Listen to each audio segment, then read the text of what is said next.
Hello everyone, in this tutorial we'll show you two different ways of drawing a 3D square illusion using JavaScript.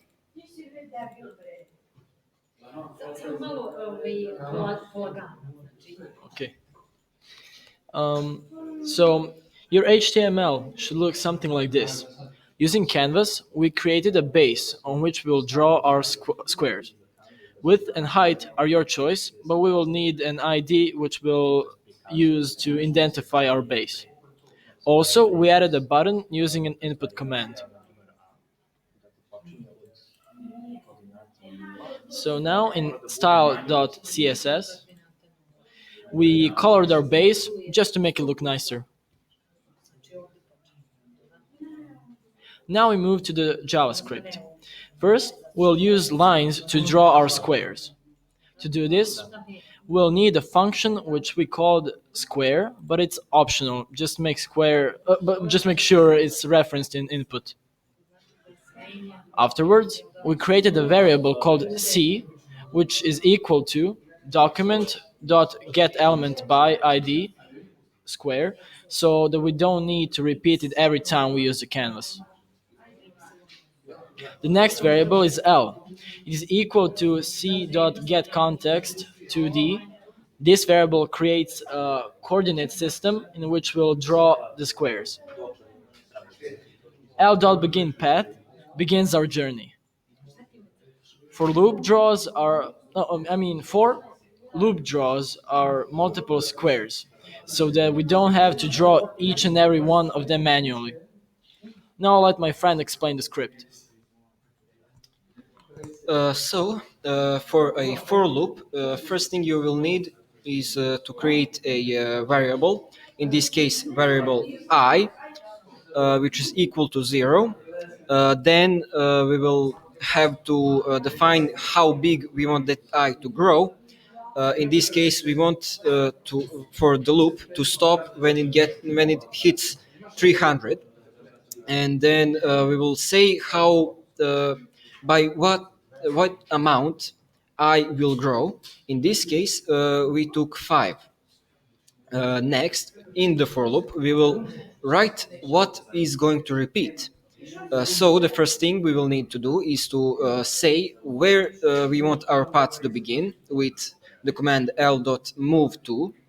In this case, 145 minus I, that is the x on our coordinate system, and then 145 minus y again for our y. Next, we will draw a line to 155 plus I and 145 minus I to draw a line, and so on and so on. Basically, what we do is draw a square and make it larger every single time. Then after the for loop, we just set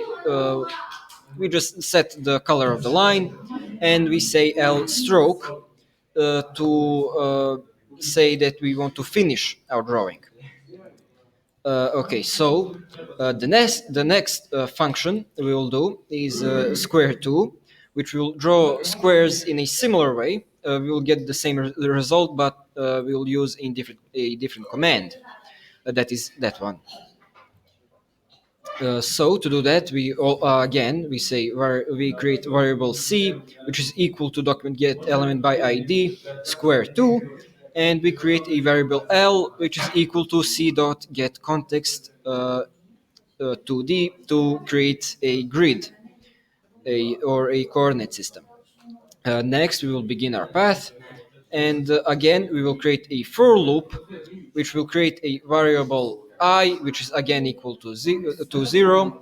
Then we will say that I will grow up to 300, and that it will grow by increments of 5. Next, we will say l.rect, which is just a simpler way of drawing a rectangle. So first thing in this function we will have to specify is where we want our x coordinate to be, where we want to begin our rectangle.